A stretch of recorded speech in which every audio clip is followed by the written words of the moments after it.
ठीक है। तो यहाँ पे images formation due to plane mirror हम लोग का खत्म हो गया, यानी प्लेन मिरर के बारे में हम लोग ने सब कुछ जान लिया। तो प्लेन मिरर में क्या होता है, रिफ्लेक्शन होता है। रिफ्लेक्शन में क्या होता है, angle I is equals to angle R होता है। उसके बाद हम लोग ने 3 लॉज ऑफ रिफ्लेक्शन पढ़े, ठीक है, वो तीनों एक बार रिवाइज कर लेना। उसके बाद हम लोग ने देखा कि अगर किसी ऑब्जेक्ट की हम लोग को पूरी की पूरी इमेज चाहिए तो हमें minimum required of height of mirror कितना चाहिए होता है, half of the height of object, यानी उस ऑब्जेक्ट की आधी हाइट की मिरर अगर हम लोग सामने रख दे तो हम लोग को अपनी बॉडी की पूरी इमेज दिखाई पड़ सकती है। ये हो गया। फिर बाद में और भी काफ़ी सारे स्पेशल केसेस पढ़े प्लेन मिरर के ऊपर। तो प्लेन मिरर काफ़ी ज़्यादा कॉम्प्लेक्स था नहीं, उसमें काफ़ी ज़्यादा टर्म्स इन्वॉल्व नहीं थे। पर अभी हम लोग आते आगे स्पेरिकल मिरर्स की तरफ। स्पेरिकल मिरर्स क्या होते हैं, समझो मैंने ना एक स्पीयर लिया। स्पीयर सबको पता है क्या होता है, एक बॉल लिया, ठीक है। एक समझो मैंने कोई भी एक बॉल लिया, जैसे समझो कि एग्जांपल के लिए मैं इस बॉल को लेता हूँ, ठीक है, ये एक बॉल है। अब मैं इसमें से क्या करूँगा पता है क्या, ये एक मैंने बॉल लिया है, अब मैं इस बॉल में से ना इतना सा पार्ट कट करूँगा। ये दिख रहा है सबको, रेड पे रेड दिख नहीं रहा होगा, ठीक है, एक मिनट रुको। ये एक मैंने बॉल लिया है और इस बॉल में से ना मैंने इतना सा पार्ट कट किया,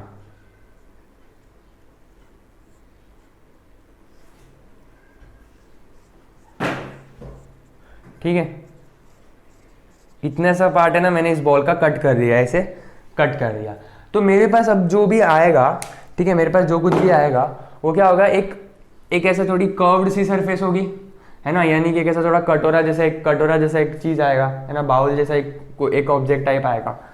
तो उसी को बोलते हैं हम लोग स्पेरिकल मिरर, ठीक है। यानी कि एक स्पीयर में से, एक पूरे के पूरे स्पीयर में से मैं इतना सा पार्ट अगर काट दूं, ठीक है, एक स्पीयर में से अगर मैं उतना सा पार्ट काट दूं तो मुझे जो मुझे मिरर मिलेगा। अब वो स्पीयर है ना, वो स्पीयर क्या कोई भी स्पीयर नहीं होना चाहिए, वो पूरा मिरर स्पेरिकल मिरर होना चाहिए, ठीक है। मतलब जैसे कि ये देखो,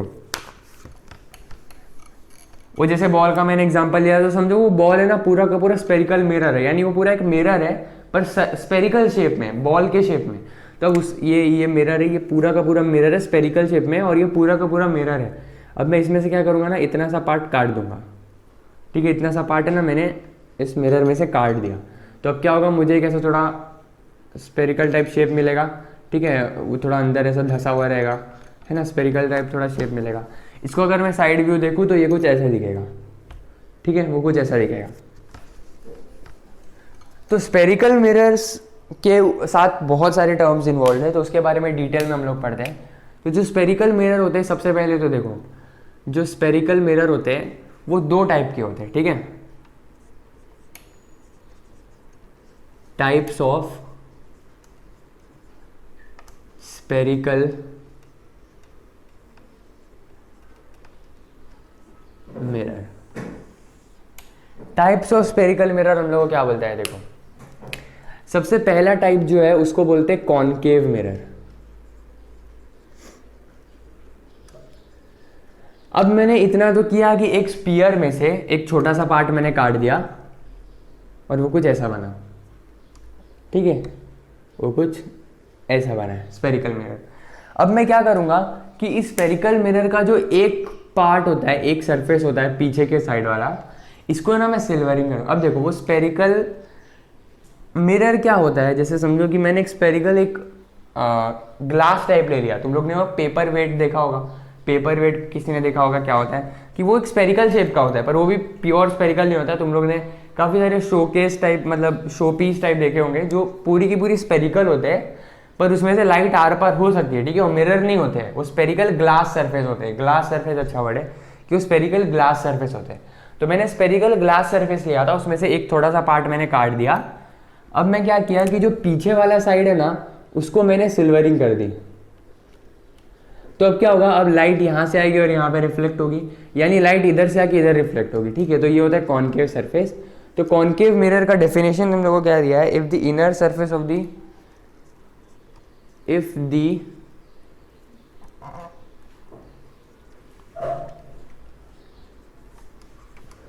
inner surface of the spherical mirror is reflecting surface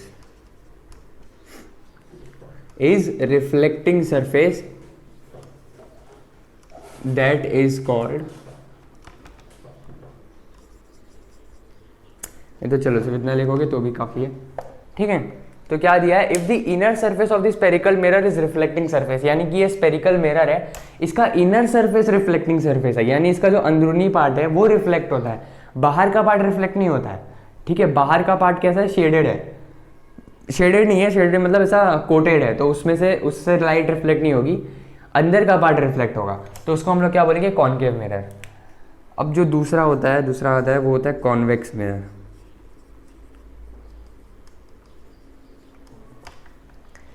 अब देखो कॉन्वेक्स मिरर का क्या है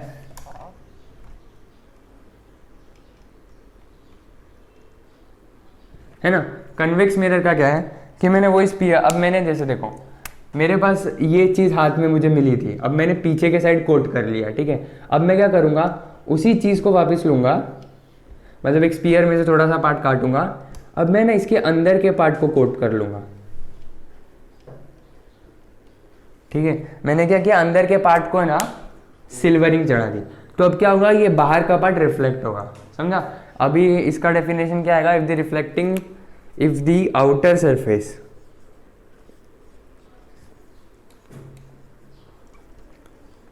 is the reflecting surface, the outer surface is the reflecting surface, ठीक है। मतलब इसका सही डेफिनेशन तुम लोग के बुक में दिया, पर मैं खाली समझने के लिए इधर लिख रहा हूँ। If the outer surface of the spherical mirror is the reflecting surface, that mirror is called convex mirror, ठीक है। देखो ऐसे भी समझ सकते हो कि कॉनकेव मिरर को ऐसा भी समझा जा सकता है कि केव, ये थोड़ा केव जैसा दिखता है ना, ये थोड़ा केव जैसा है, गुफा जैसा है, इसलिए इसका नाम कॉनकेव है, और कॉन्वेक्स का ऐसा कुछ है नहीं, तो तुम लोग को वो याद करना पड़ेगा, ठीक है। तो सिंपल तुम लोग को प्रैक्टिस करते करते समझ जाएगा कि कॉनकेव मिरर वो पार्ट है जिसमें से अंदरूनी पार्ट जो रिफ्लेक्ट करता है, और कॉन्वेक्स मतलब जिसका बाहरी पार्ट रिफ्लेक्टिंग सरफेस होता है, उसको बोलते हैं कॉन्वेक्स मिरर, ठीक है। तो इतना लिख लो, फिर आगे बढ़ते हैं।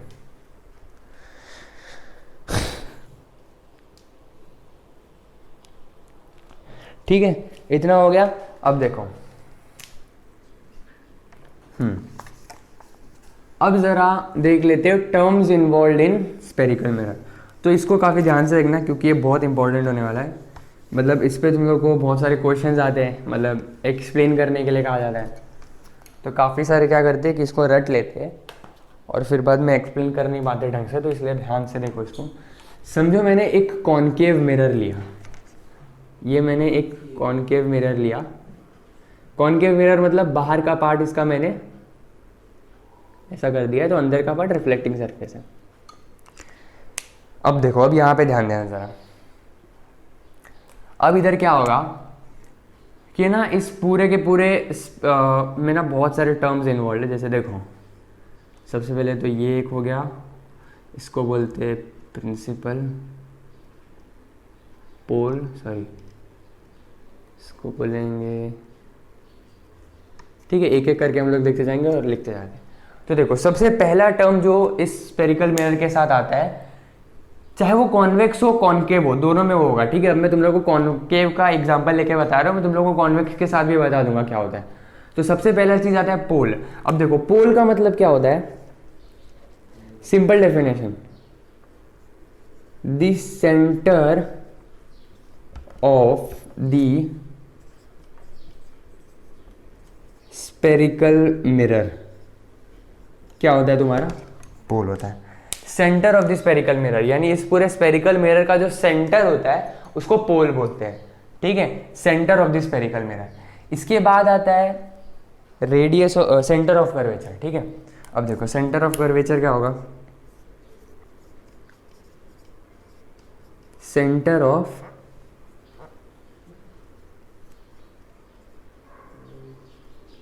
कर्वेचर। सेंटर ऑफ कर्वेचर क्या होता है, देखो ये एक स्पेरिकल मिरर है। अब मैंने तुम लोगों को बताया था कि ये स्पेरिकल मिरर ऑब्टेन कहाँ से होता है, एक्चुअल में वो एक गोल मिरर से ऑब्टेन होता है। इसको हम लोग यहाँ से काट लेते हैं, ठीक है। तो समझो कि मैंने इस स्पेरिकल मिरर को जिस गोल मिरर से काटा है ना, उस गोल मिरर का जो सेंटर है ना, उसको बोलते हैं सेंटर ऑफ कर्वेचर। काफी देखो इंपॉर्टेंट डेफिनेशन है कि मैंने इस स्फेरिकल मिरर को जिस गोल मिरर से काटा है, उस गोल वाले मिरर का जो सेंटर होता है उसको बोलते हैं सेंटर ऑफ कर्वेचर। ठीक है, the centre of that spherical of that sphere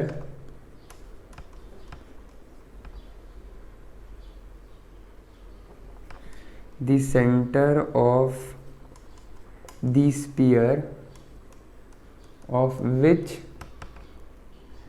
the spherical mirror was a part। यानी कि उस गोल वाले मिरर को जब मैंने काटा और मुझे जो मिरर मिला उसका सेंटर ऑफ कर्वेचर मतलब क्या, वो मिरर का अगर मैं वापस आधा वाला पार्ट लेके आ जाऊं और उसको पूरा का पूरा स्फीयर बनाऊं, तो जो सेंटर मुझे मिलेगा, या तो वो मिरर जिस स्फीयर का पार्ट था, जो स्फीयर का पार्ट था, उस स्फीयर का जो सेंटर होता है उसको बोलते हैं सेंटर ऑफ कर्वेचर। ठीक है, सेंटर ऑफ कर्वेचर का ये डेफिनेशन था, इतना लिख लो। फिर रेडियस ऑफ कर्वेचर क्या होता है वो समझते हैं। अब देखो ये सेंटर ऑफ कर्वेचर हो गया तुम लोग का, okay.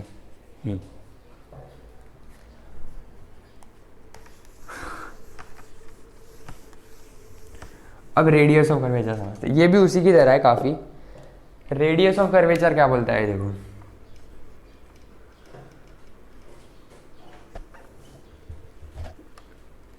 Radius of curvature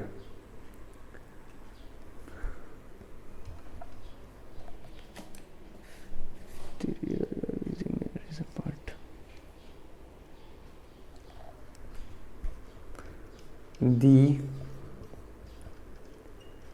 radius of the sphere of which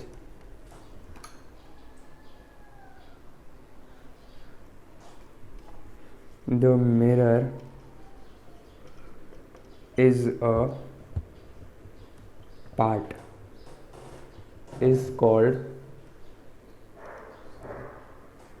radius of curvature.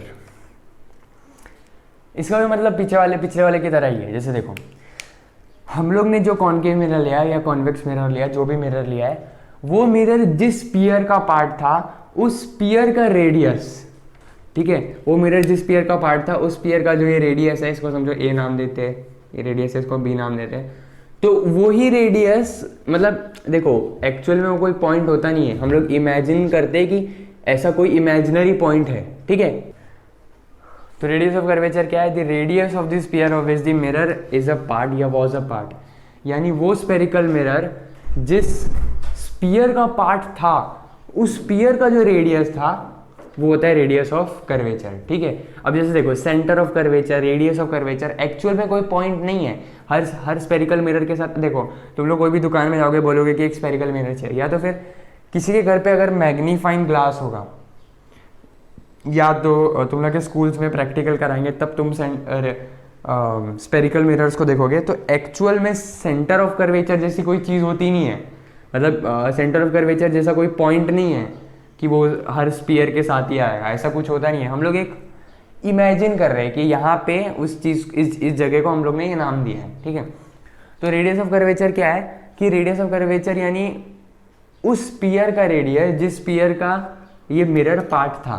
जैसे ये स्फीयर है, इस स्फीयर में से हम लोग ने एक छोटा सा पार्ट काट के इधर लगा दिया, तो इस स्फीयर का जो रेडियस है उस स्फीयर को हम लोग बोलते हैं, उसको बोलते हैं हम लोग रेडियस ऑफ कर्वेचर, ठीक है।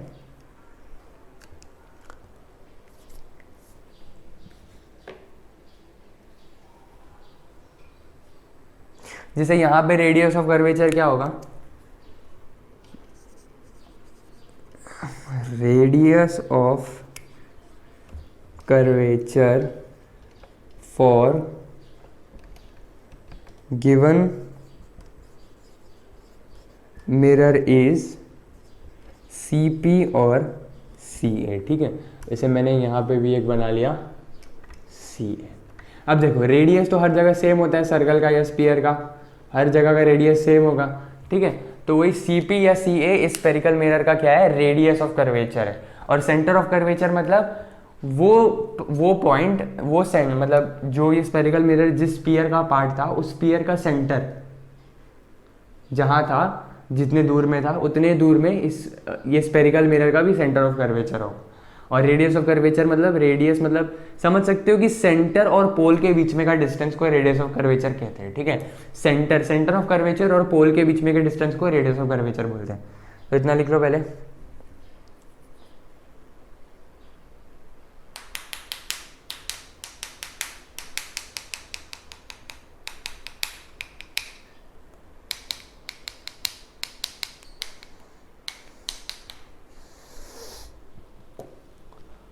अब देखो मैं इसको रफ करता हूँ।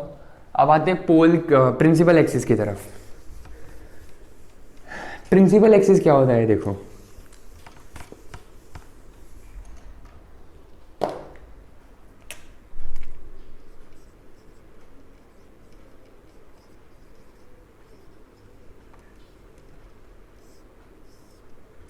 प्रिंसिपल एक्सिस की यानी वो इमेजिनरी लाइन। ठीक है, वो इमेजिनरी लाइन, देखो मैं कह भी रहा हूँ, वो इमेजिनरी लाइन जो सेंटर ऑफ कर्वेचर और पोल से पास हो रही हो। That imaginary line for spherical mirror which is passing through center of curvature and pole। Simple, वो लाइन जो सेंटर ऑफ कर्वेचर और पोल से पास हो रही हो, यानी वो लाइन जो मिरर को आधे में बांट दे, क्योंकि पोल क्या होता है, वो पॉइंट जो मिरर के एकदम बीचों बीच हो। ठीक है, और तो प्रिंसिपल एक्सिस क्या होगा, वो लाइन जो मिरर को आधे में बांट दे। ठीक है, तो ये कुछ टर्म्स थे जो स्पेरिकल मिरर के साथ इन्वॉल्व है। अब इसमें और भी एक चीज़ आती है, वो होती है फोकल लेंथ होती है, एक होता है फोकल प्लेन होता है, फोकस मेन तो होता है फोकस, फोकल लेंथ और फोकल प्लेन। तो वो एक अपने में थोड़ा मतलब अच्छा टॉपिक है, तो उसको हम लोग नेक्स्ट लेक्चर में कवर करेंगे। इस लेक्चर में हम लोग ने देखा कि image formation due to plane mirror के हम लोग ने कुछ टॉपिक्स देखे, है ना, कि कितने इमेज फॉर्म होंगे, मतलब height of image, height of object, ये सब चीज़ पे थोड़ी बात की। और स्पेरिकल मिरर का एक बेसिक सा लेक्चर था, मतलब बेसिक सा इंट्रोडक्शन लिया। तो नेक्स्ट लेक्चर में हम लोग देखेंगे कि फोकस का मतलब क्या होता है, फोकल प्लेन का मतलब क्या होता है, और फोकल लेंथ का मतलब क्या होता है। ठीक है, फोकस के ऊपर एक डिटेल लेक्चर होगा। ठीक है, तो इतना लिख लो और नोट्स अच्छे से बना लो, तो नेक्स्ट लेक्चर में मिलते हैं।